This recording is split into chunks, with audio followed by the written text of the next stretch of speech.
There's a certain kind of coach who believes what we believe, who leads people to greatness, who gets people unstuck, who unlocks all of your passion. A coach who helps people discover what drives them, to tap into their superpowers. That knowing your why is the first step to untap potential, to focus, to breakthroughs. A coach who's looking for a better way. Are you that coach?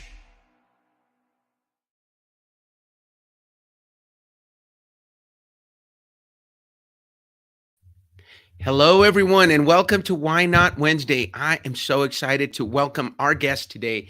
Let me tell you a little bit about Angela. Angela Asia is the founder and CEO of Angela Asia Coaching, Angela Asia Ministries, and best-selling author of Summon to Soar, 5 Stages of the Rise of a Woman, and the co-founder of The Flutter, a virtual empowerment center for kingdom-minded women of faith. She is an ordained minister. She is a professional certified coach with the International Coaching Federation and a successful businesswoman with over 30 years of mentoring and coaching experience, training heart-centered, faith-centric leaders to shape impactful lives for themselves and their communities.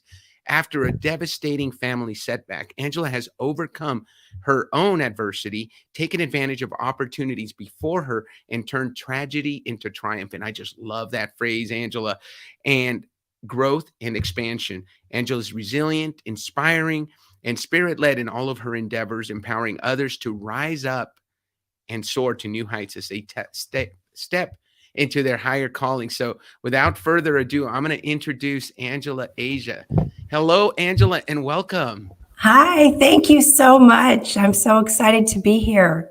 I am so glad you're here, and I know those of you who are listening, you can see that Angela's got a bit of a sore throat.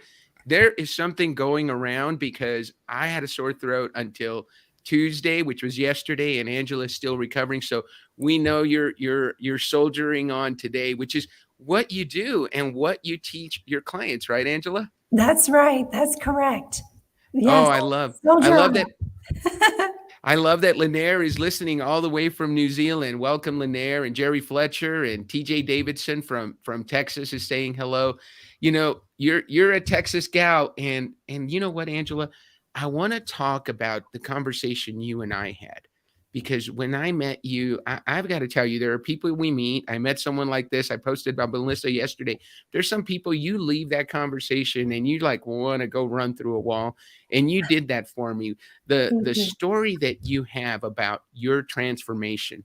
So I'm going to start with that story. Tell us about that family tragedy and how you overcame that, because I think our listeners will definitely be interested in that.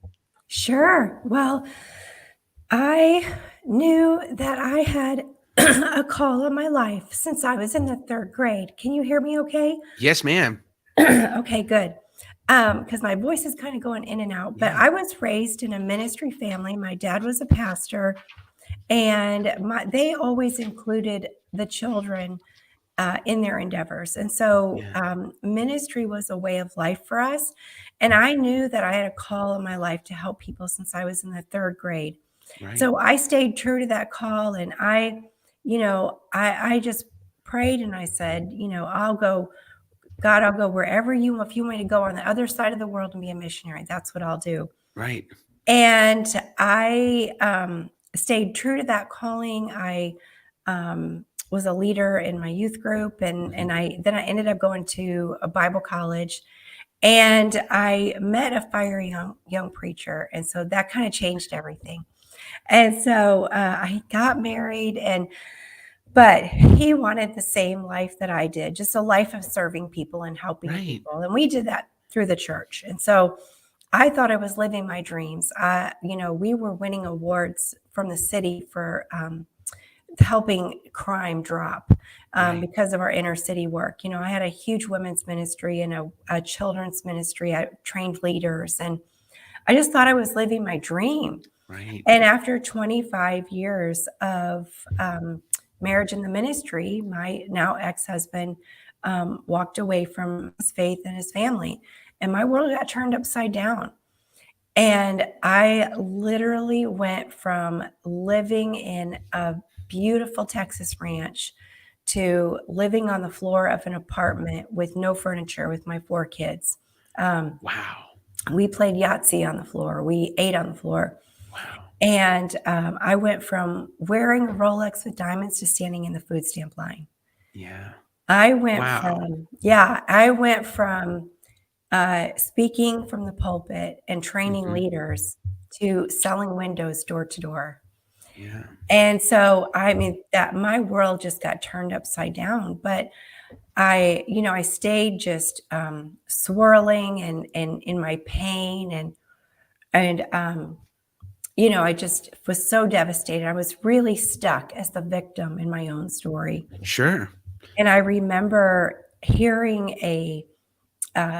hearing about a life coach. And so I connected with this woman, and I was in the food stamps, using food stamps to pay for our food. Right. But I hired my first life coach. Wow. And I didn't tell anybody because I didn't want to, I was embarrassed. Like I couldn't even barely pay my bills, but I hired a life coach. I thought everybody's going to think I'm crazy. But something inside of me just knew that she had what I needed to move forward. Right. And I just was so determined. I didn't even realize what it was back then, but I had just such resilience. And I was so determined that this was not going to take me out, that this was not the ending to my story. And so she asked me, she said, here I had just been rejected by a man. I had been rejected by my community. And to be honest, I felt rejected by God because I thought I'd given my life to God to serve him. And how could he let this happen to me? Because we all hear the stories. If you do everything right, everything's going to turn out good. But what about when you do everything right and your world still falls apart? Yes, that's a tough lesson, and I'm sure you see that. Yeah, tell us more. Yeah, so that's my story, and so I was just determined, and so this coach, she comes in and she says, she asked me a question that changed my life forever, and she said, "What was your contribution?" Mm, That just made me so mad. I thought, how can you ask me after I've been abandoned and rejected? How can you ask me what was my, contribution? I was the one that was done wrong. right. But I sat with that question and I realized that I had morphed into a false version of who I was created to be. I didn't know my why. I didn't know why I was here, what I was here to do, and who I was here to help. And so I just had created a life of who I was supposed to be. Right. And so that I didn't have control over what someone else would do to me, Right. but I did have control over that. And that began my journey. I realized if I can help women get to know who they are, why they're here, what they're here to do, then I can, if I could do that for myself, then I could do that for other people. And so I became a life coach. And then after a while, I knew that it was time for me to write a book. Yeah. And that's where Summoned to Soar came from. I love that because Summoned to Soar is a great book. I've got it here. I am lucky. I'm blessed that I get books from authors and I get autographed books. So I was so happy when I received your book. It's now number 3 on the list. It's coming up and I can't wait to read it, Angela. What is someone going to get if they read Summoned to Soar? What's the message? Sure. Well, so the message is, it's called Summoned to Soar, the 5 stages of the rise of a woman. But this is really for men and women. I have so many men who have read this pink book with butterflies because it's the human journey. It is just the human experience.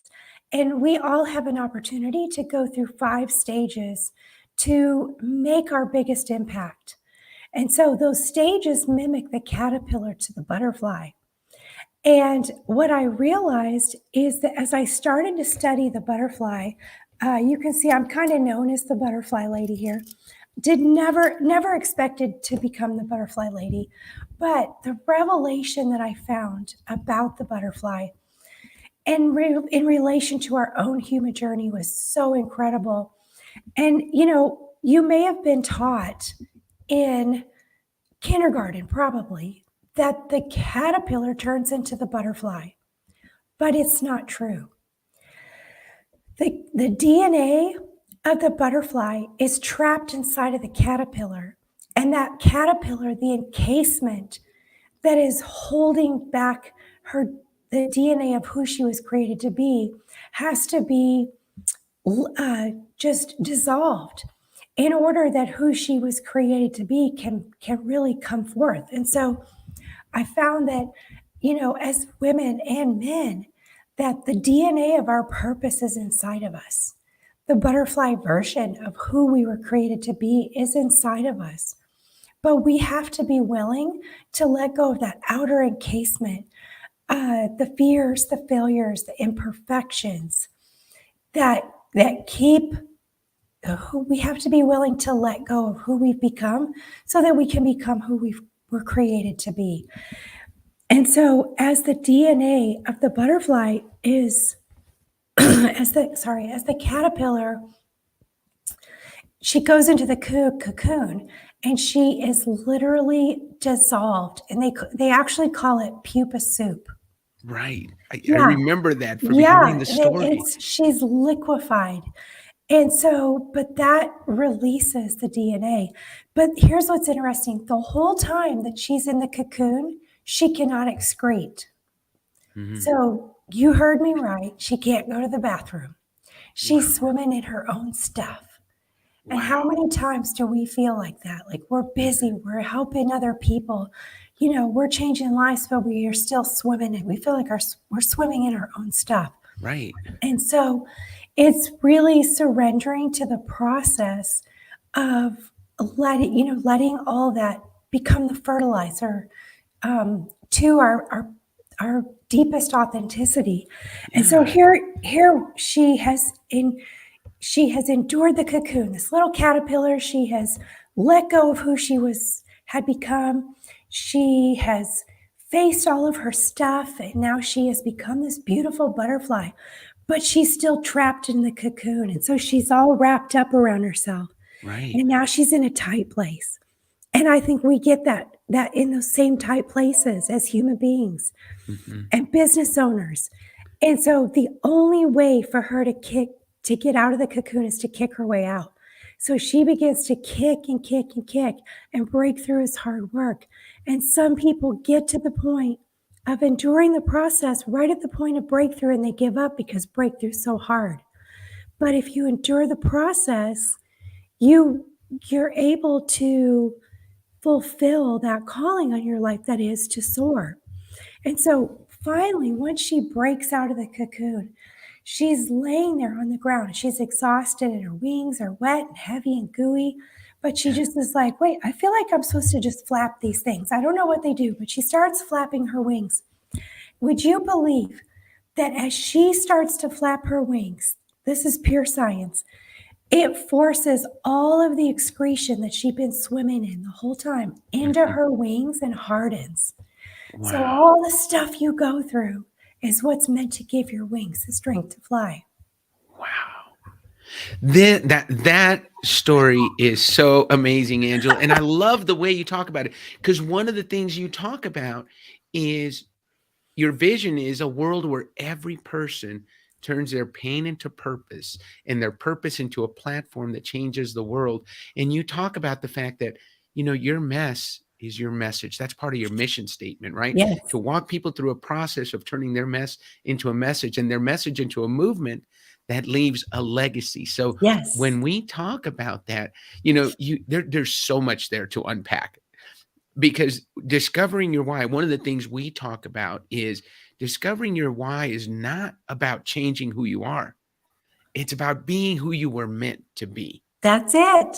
That's right? it. That's It's the butterfly story. it's figuring out why you do what you do, how you go about it, and what it is that people can count on from you. And we did that with you, Angela, and it resonated so much with me. I want to make sure and give you the opportunity to talk about your why operating system, because your why is to build relationships based upon trust. And Yes. so and your how is mastery, which means you dig deep and learn the nuances. You learn about the little things that can make a big difference in order to build that trust. And then your what is to contribute to the success of others. So that's that DNA that was hidden inside you. Yeah. And then you used it, you got to that lowest point in your life, and then you broke out, and now you're using your gifts to help others. So tell me how that YOS of trust, mastery, and contribute has shown up in your life. Well, you know, our brain is designed to protect us and keep us safe. You know that. And so our brain doesn't know the difference between what's real and imagined. It only goes by what we hear.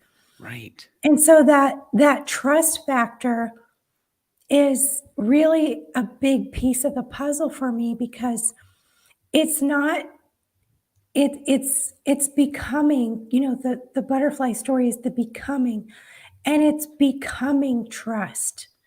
That Mm, that trust is what I'm called to, one of the things I'm called to create in the world. But as I contribute, what I contribute can't be received without, to the fullest, without trust. yes. But when I say, I am going to lose 5 pounds, Hmm.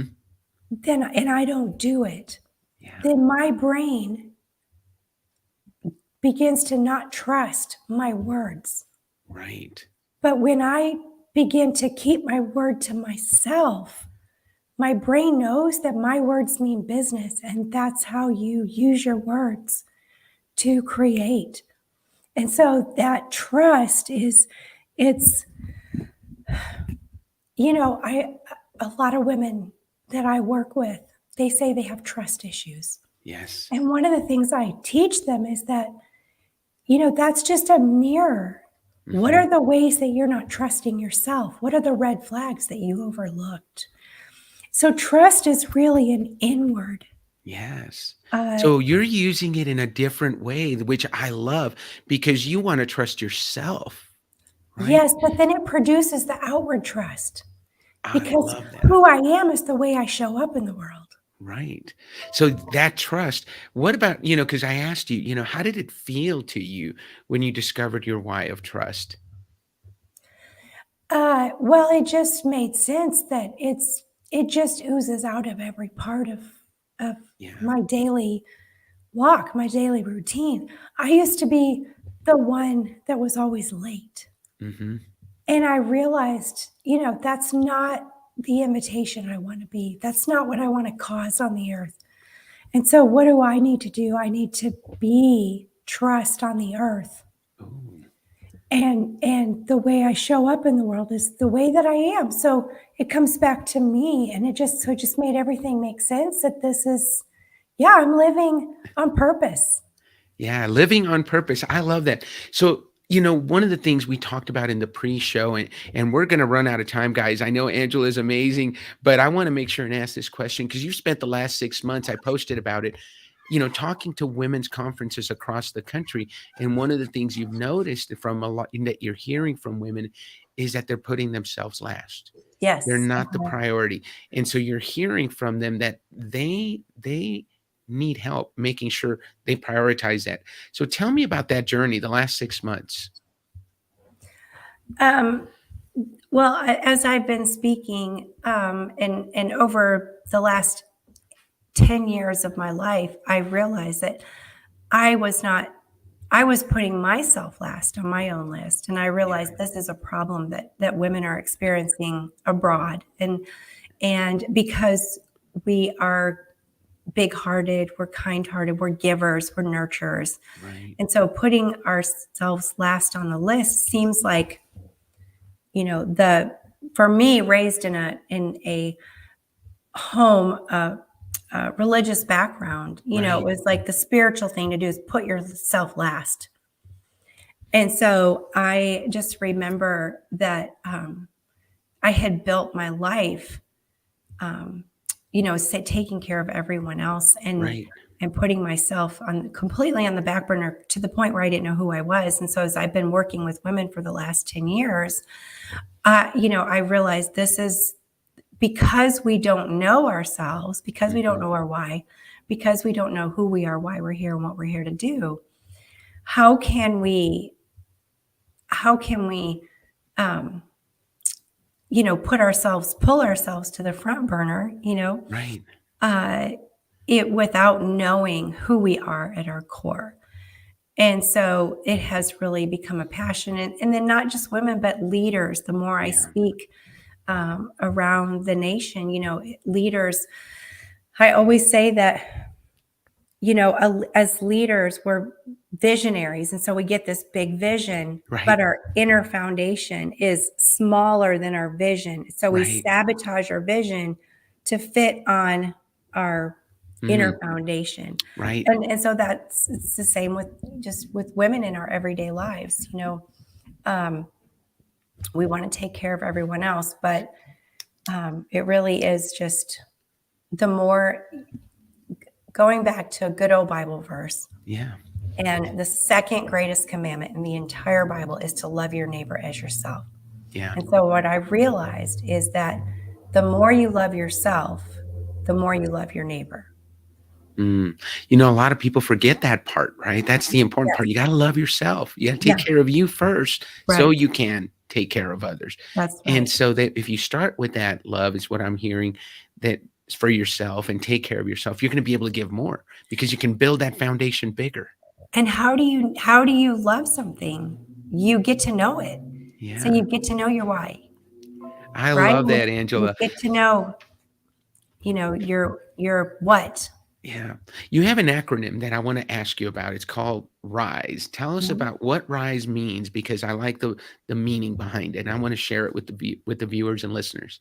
Sure. So to me, I see kind of an end result as, and I'm, looking for men and women who want to um, be resilient, to use their resilient story Right. to make a bigger impact. So the R is resilience. And then the I is intentional, and to be intentional about, what's happening right now and Mhm. building toward that dream. And then the S stands for spirit led. In other words, trusting yourself. Again, when I'm working with women, one of the biggest things they say is, they don't trust themselves because they've let themselves down in the past. And so, Right. but yet, you know, we have to trust our heart, trust our gut, especially as an entrepreneur, right? Yeah. We Right. sometimes we're not always following conventional wisdom. Right. And that's where the biggest breakthroughs come, is when we step outside of conventional wisdom. And so we have to trust ourselves, Yeah. even if we've been disappointed in the past, and then just to be empowered to leave a legacy. And Yes. so that's the acronym is just, calling out people who are on the rise, women who are on the rise. Well, Angela, one of the things we're going to have to do is we're going to have to bring you back because I have so many more questions that I want to ask you, and I know we're running short on time. I'll ask you a question with regards to how you've been able, through your mastery of so many different platforms. I mean, you've gone from living in that apartment with your 4 kids and to building a fantastic business with where you're coaching 25 to 50 people on multiple platforms, so you've scaled your business. Yes. What was it that led you to make those breakthroughs? What would you say is your biggest breakthrough you had that allowed you create that multimedia empire that you've created? I love that. Thank you. Well, really, it's just to bring it right back to the butterfly. Like I just decided to own the butterfly version of myself. And I just decided to quit apologizing for the call of my life. And I decided that I was no longer going to hide in the cocoon. and that I was going to endure the process. And I just decided I want to leave a legacy. I want my life to be a mastery that Mhm. is left behind for others to follow. And that was, it's just that decision. Mhm. And sometimes we're so afraid to decide, especially if you're a people pleaser like I was, like I was so afraid to decide. And what if I make the wrong decision? What if I fail? Yes. And I just thought, you know what?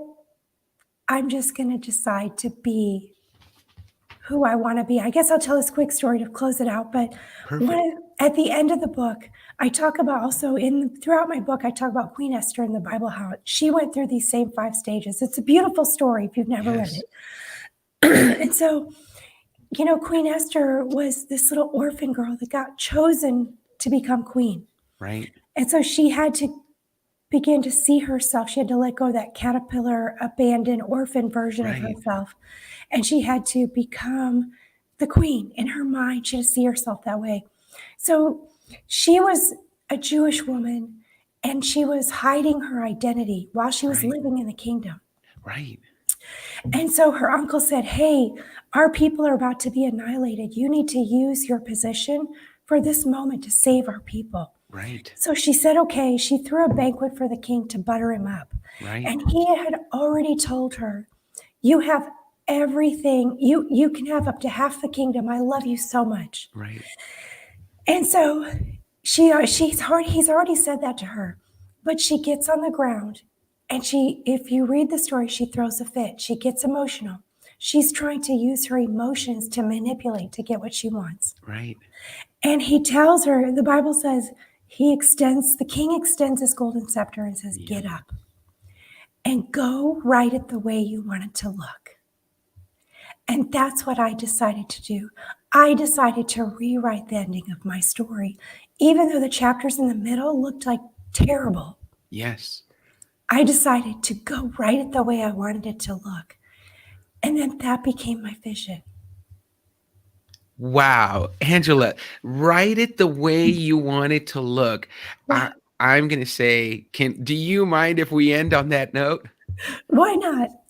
Thank you so much, Angela. It has been a pleasure to talk to you. I know you just reached a ton of people that are listening. Not everybody that's listening is commenting, but I know Hugh Hornsby is a big believer in I'm going to put his comment, said the more you love yourself, the more you love your neighbor. But he's a big believer in writing down our goals. I think all of us who are in this profession, in this community of helping people raise themselves up, believe in the importance of writing those things and writing that ending the way you did. And you know what? It doesn't matter what the story is up till now. That's It's right. what you're going to do from here forward. So thank you, Angela, for joining us today. Thank you. Feel better. I hope you get your voice back, and I look for a return invitation. We want to have you back and talk some more. Sounds good. Thank you so much. Have a great Wednesday, everyone, and we'll see you next week for Why Not Wednesday. Bye.